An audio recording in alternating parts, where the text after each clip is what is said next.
Welcome to On the Edge with April Mahoney Brains. You've hit the spot. The place where the conversation is pointed, the guests are sharp, and the responses are never dull. Put your thinking caps on, because the conversation starts now. Welcome to On the Edge with April Mahoney. Did I startle you? This is the place. This is the spot. This is where it's happening, brains, where the conversation is pointed and the guests are sharp and the responses are never dull. Today we have Dr. Tracey K.George.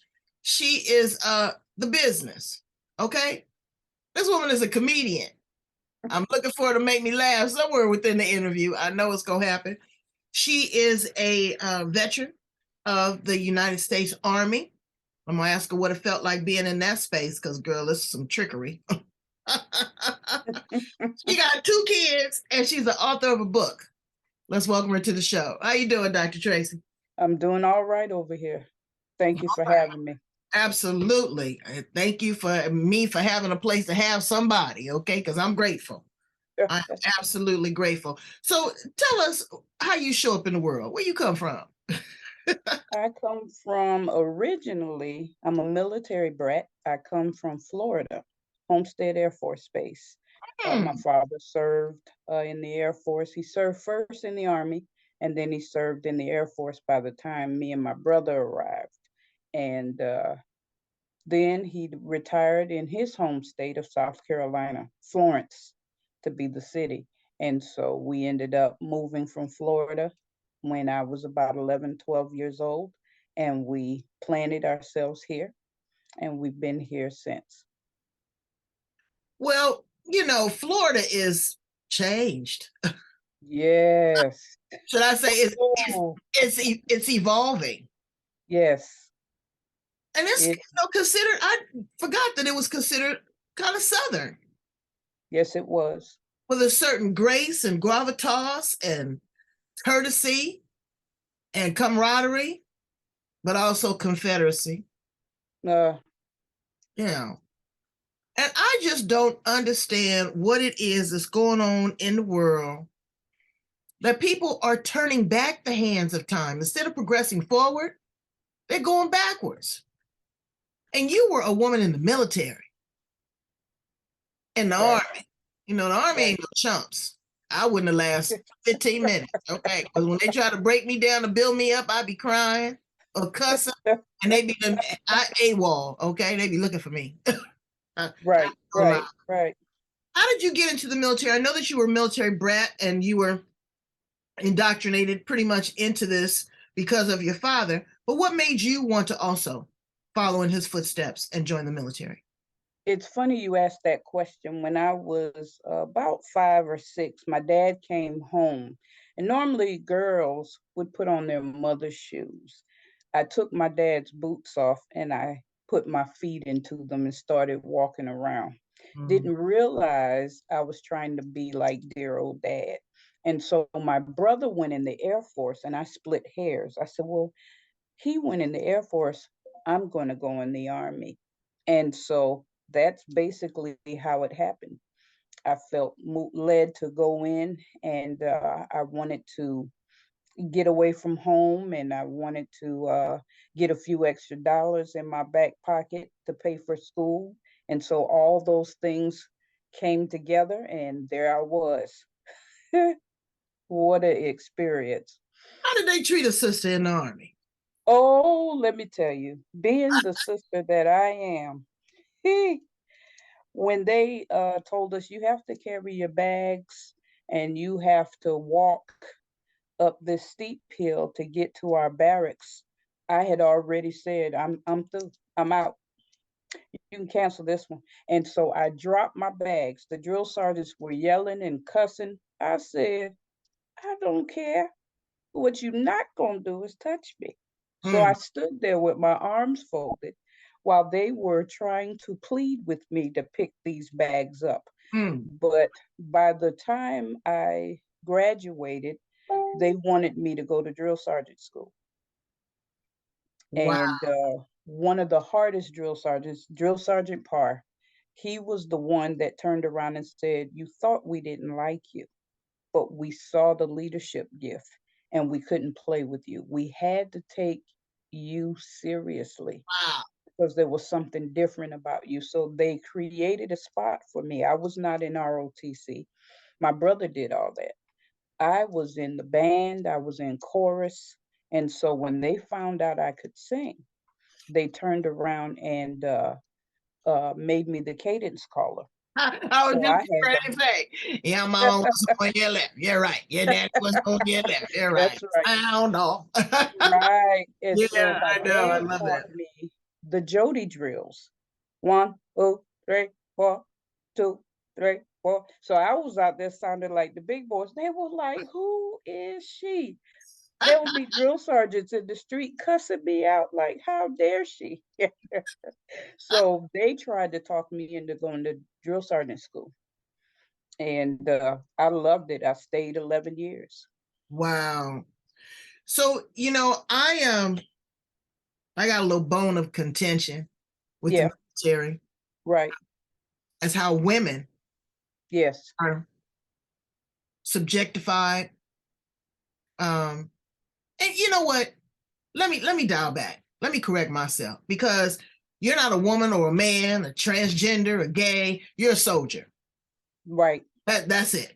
Okay. But then when you come home, you treat it like sloppy seconds.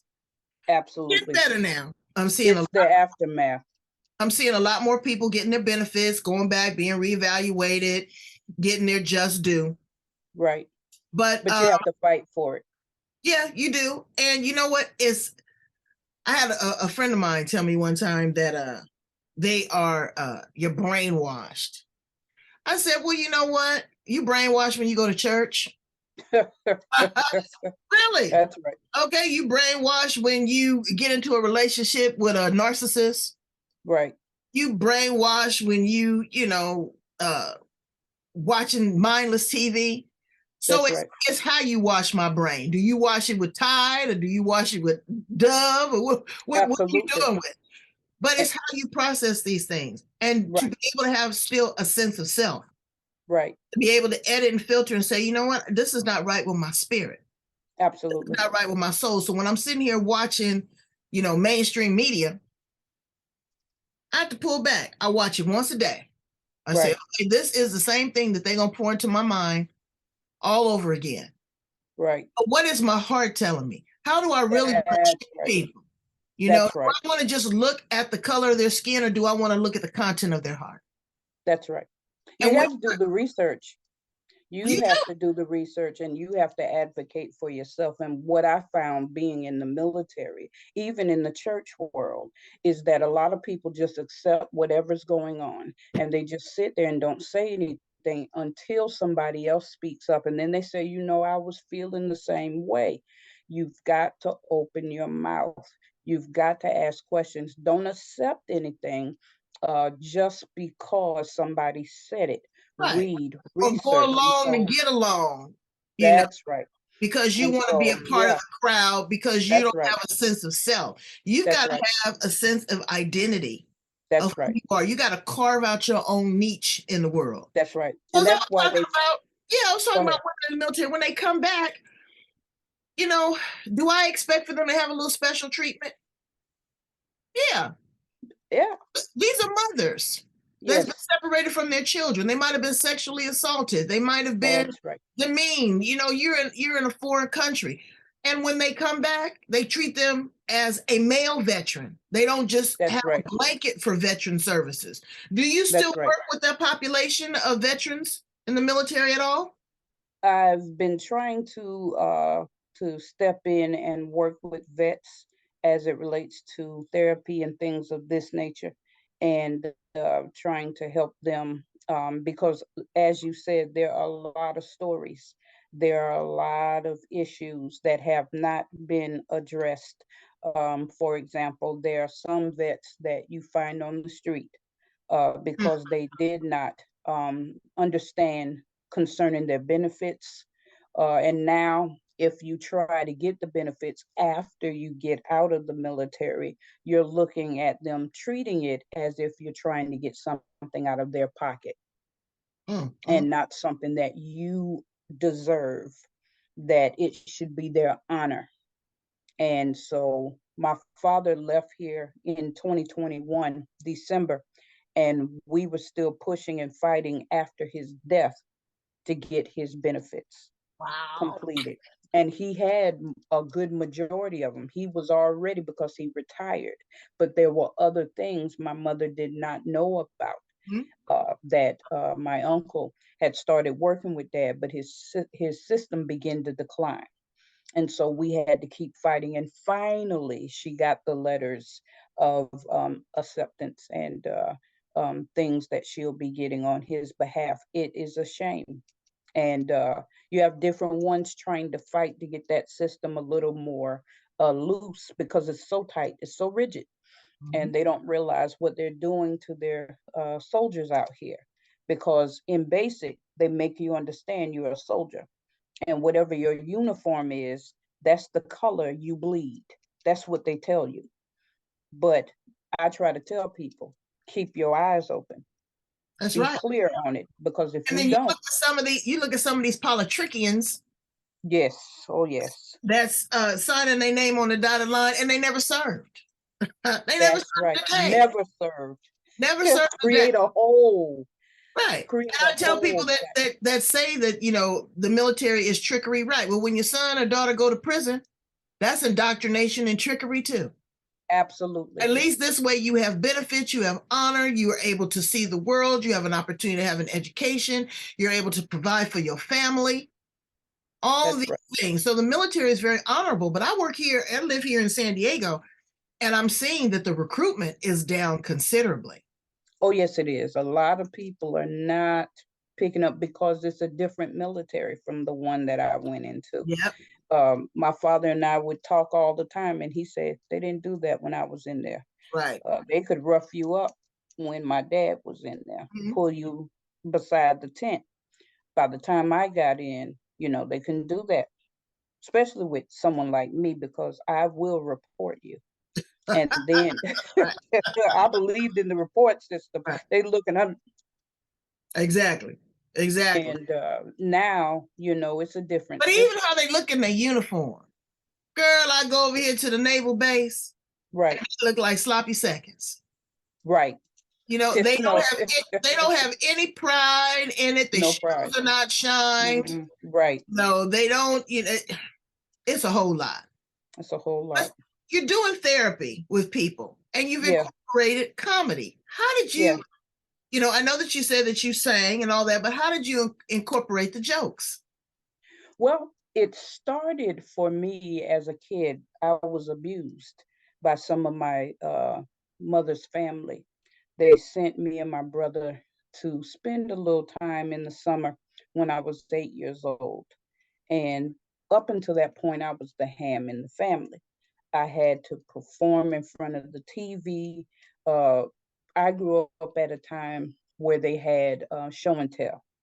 And so I would be the one getting up, doing whatever I could think of, because I would forget. And so I said, okay, I can sing a song, I can do this. I'm the one who sung the whole Debbie Boone song in front of my class in the second grade.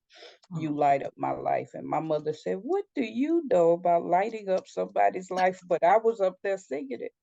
And so as time progressed, I went from being this ham to being an introvert. I literally shifted. And so it took years for me to come out of that place. And I made a commitment that I was going to help anybody else that went through that. There was a lady at our church who also had a background in counseling. And she told my mother, she said, bring her, just drop her off at my office and me and her will hang together. And after I cussed everybody out and cried my heart out, oh yeah, yeah, I used my granddaddy in them words. And Oh I Lord. got yes. And she just sat there and looked at me. She said, this is the start. This is the beginning. She said, I don't want you to allow yourself to overwhelm yourself from all the stuff. She said, because you will implode. She said, you will combust. She said, and you got to keep that stuff from growing inside of you. If you feel like you need to talk, set aside. She said, it don't have to be me. And if you don't want to talk to your mom and everything, because that's some of her family, she said, then you step aside with someone that you trust, Hmm. that you can trust to sit down with and hold value to not only you, but to the words you have to say, to the things that you had to endure. I remember going to college and I was just sitting there. I didn't know what was wrong with me. And I would go to the bathroom and cry. And then I would just go sit outside my classroom. And my professor would always leave the door open because she saw me sitting there. And she would wonder, why is she not coming to class? So one day I said, Doc, I have this friend.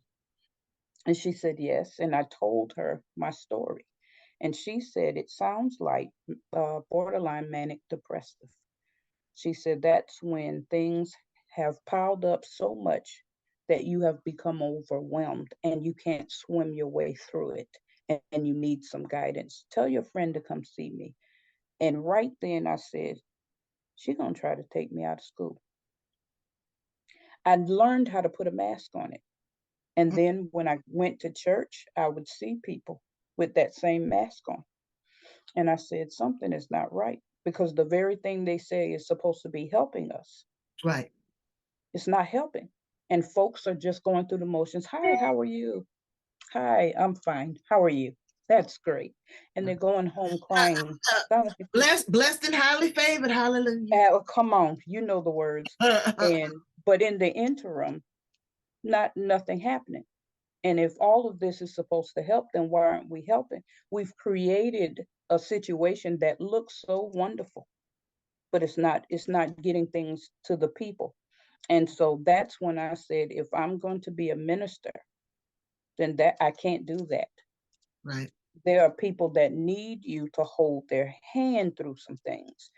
I'm bumping into people who have been involved in domestic violence issues, molestations, and other things like that. And even to the point of neglect and rejection, and what that does to a person's psyche. And I said, I can't be the one.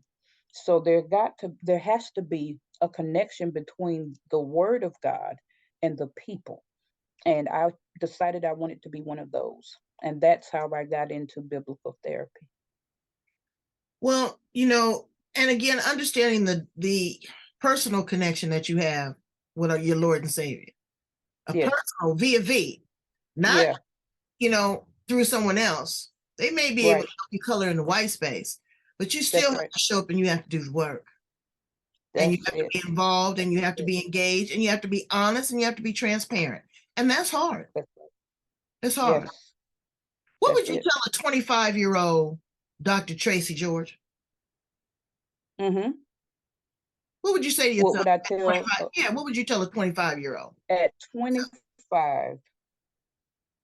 I would have told them, take a vacation, get away from I'm telling you, get away from these people because you've got all their words in your head. Get away from them. Rebuild your family. What Right, I found is just because we share the same DNA does not mean that I have to, show up at the family reunions and do all this stuff just to please somebody. And I found that that's what I was doing. I would have also told my 25-year-old self, don't marry this man. This ain't the one.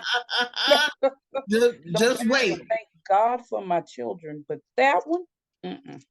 I would Girl. have sat there and said, girl, turn around. I would have been the runaway bride. I Wow. would have ran and been sitting there running as fast as I could. And my dad would have been like, Tracy. And I would have been like, don't call me. By the time they looked, I would have been sitting at home drinking some water with my legs propped on the couch, looking at TV. Mm-mm. You know, Those are two but big those things. experiences made you the woman that you Hmm. are today. Okay. Absolutely. That Yeah. those experiences made you the woman that you are today. So yeah, if we could rewrite history, Oh boy. you know. It Yes, would be a whole new chapter. it'll be a My mother whole, used to say all the time, the things that I know could make a new world. yes. Oh, yes. As you Oh, yes. progress, you've documented all of this in a book. Do you have the book there with you? Yes, Let's see her. yes. Close it up. Let me see it real good. Put your pretty face right next to it. Look at that. The Blessed Place. Hmm. It's kind of blurred at the top. Can you tell me what the subtitle is? I can't see it too well. Along the course of life, take the time to evaluate where you are. Wow. That sounds like a tagline to The View. So what is the Yeah. Blessed Place? What's inside the content of that? Well, I write books based on experiences and things that I had to learn along the way. And I could sometimes get into a place where I would just be like a chicken with its head cut off, just running all over the place and just, oh, let me do this, let me do that. And I had to learn how to stop and just going through a divorce. You never consider that there are lessons that marriage, that divorce hands you. Going through a near-death experience, lessons. Having children, lessons. You didn't make the A that you wanted in that class you took. There are lessons. And if you don't learn the lessons, you're likely to repeat certain situations. Friends that you selected but were not friends that you should have had. Right. But there are lessons. And so every now and then it's good to just sit and evaluate, sit in that spot for a minute Yes, and girl. evaluate. I call it Why am I I call here? it marinating in the cut. Come on. I love it. No, you got to let it soak in. That's right. I was doing that I was doing that this morning. I was editing and filtering folks in the family. Yes. And I was putting a plus or a minus. Yes. I was just thinking, I was like, you're gonna pop up when the money comes, you're gonna pop up Right. when it's a party, you're gonna pop up at the funeral and all that. But how come you just can't pop up today? For That's right. absolutely no reason. That's right. You know? That's right. Check in with me. But you got That's to right. attitude. You holding on to something. Yes. I don't need you then. I need you now. Yes. Not about Yes. how you die, it's how you live. It's how you live. And the That's right. struggle is real. That's it. That's it. You grace us with a reading. Okay. Blessed Place. Sure will. Right from the introduction. Have you ever longed for a Calgon escape? I know I have. Noise free, drama free, no distractions. Sounds great, doesn't it? Hold up 1 minute before you rush off to locate a map, to pinpoint the physical address, to leave all your troubles behind boulevard. Stop right where you are. Many of us, over the course of our lives, have considered a job, house, relationship, city, and state when thinking of where we are supposed to be, especially when we feel stuck in our current situation. So let's fast forward a few months. You've gotten the new job. You moved to the new city and connected with new people. Now you feel like you're on top of the world. Celebration, here you come. For those first few months, everything is great. What could possibly go wrong? However, as time passes by, the excitement seems to wane. You don't feel the same. What happened? Can't quite put your finger on it? Did you make a mistake? You still feel empty. The honeymoon phase has ended. Mm. What went wrong? You continue to question everything, even to the point of preparing for another move, job, or relationship, and continuing the cycle until. Whew, can we pause for a moment and take a nice long breath? Agreed. Let's breathe. In our day to day movement, do we stop long enough to consider the need to release and focus? You captured it. Okay, that was a portrait. That wasn't a snapshot. That was a portrait. And Brains, you have to you just got to be honest with yourself. You Right. know, Right. I'm just not getting it right. Or let's talk about the overachiever syndrome. Exactly. Okay. The sister that just thinks she got it all together. She walking up in there with them red bottom shoes and the pencil Yes. skirt, Yes. got the lipstick, Yes. and so unhappy Right. because she feels like she has to be everything to everybody. You That's don't right. take time for yourself. Well, I'm going to tell you, Brains, I'm a selfish hussy. Because I will pump my brakes in a heartbeat. Yes. I will get off this device and I will call and go give me a massage, get my nails done. I will Right. take a power nap. Somebody texted me at 4 o'clock this morning. Said, baby, I said, I will contact you when I get up. Yes. He said, well, what time will that be? I said, when I get up, when I'm ready. That's right. Okay. It could be 9, could be 10. Hell, I Come on. might sleep in all day. It might be tomorrow. Right. Right. Right. But I am a woman of a particular age, but I've always been that way. Yes. In corporate America, and I'm telling you, sometimes it would just suck the life out of me. And I tell this story all the time. My boss said, you know what? I need you guys to make me $1 million today, not tomorrow, today. And if you do it, I'll give you $400 cash, a couple days off. We're going to pop champagne and celebrate. Girl, the sales team got together. We made that joker $1 million. We stuffed the channel with everything, including toilet paper. Okay. Every multimedia device that we had in the warehouse, we were selling it. Well, he gave us the $400. We popped the champagne. We got the days off. And when we came back, he had a meeting. I thought it was more congratulations. He said, I just want to let you know that you did a good job. However, today's maximum is tomorrow's minimum. I need y'all to work. Wow. I need y'all to work towards $1.5 million. I sashayed back to my desk. I put some lipstick on. I downloaded the important contacts. I grabbed my purse and I was out. I came home and told Mr. Magnificent, I said, well, I quit my job. And he said, you did what? I said, I quit my job. I said, it was a good paying overseer. Yes. He gave me 400 and I made him $1 million. Do the math. That part. If I could do that for him, what could I do for me? I do for my. That's right. Now it's a risk. That's right. It's the risk versus the reward. Yes. Everybody's not going to be able to be that bold. Everybody can't just up and quit.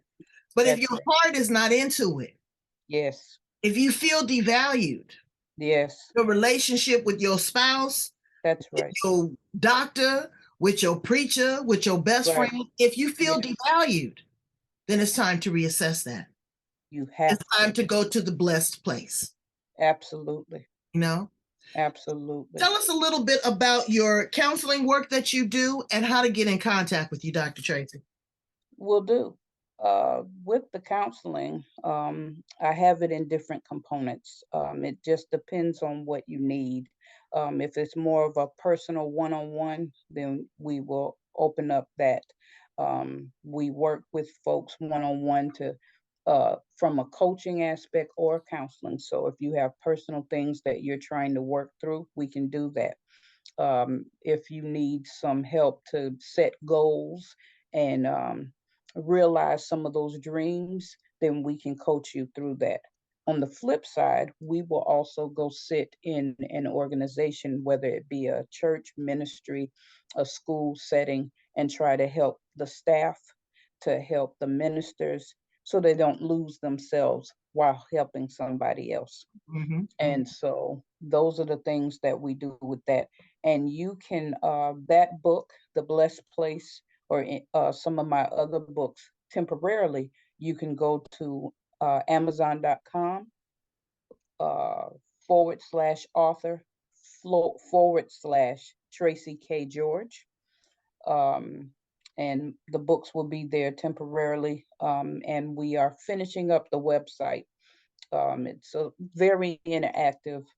We plan to have that published in the next upcoming weeks. And you can go to www.thetgap.com. That's the THE TGAP.com, or www.thecorehub.com. COREHUB. And if you need to contact me directly, you can find me at Dr. Tracey G on Facebook. You can also hit me up in Gmail, Coach T, that's TEE, capital G, at gmail.com. Brains, we're going to be able to put all of this information on the websites at the back of the interview and also in the show notes, because this is something that you need to tap into. This is a reservoir of dreams and overflowing streams with crystal clear lakes and bubbling brooks. 2 hydrogen, 1 oxygen is all it took. Okay, so all you need to do is breathe. Take it all in. Take it all in. Suck it up like a straw. And whatever you don't need, pass it on to somebody else. But take advantage of this FREE. Everything is not free.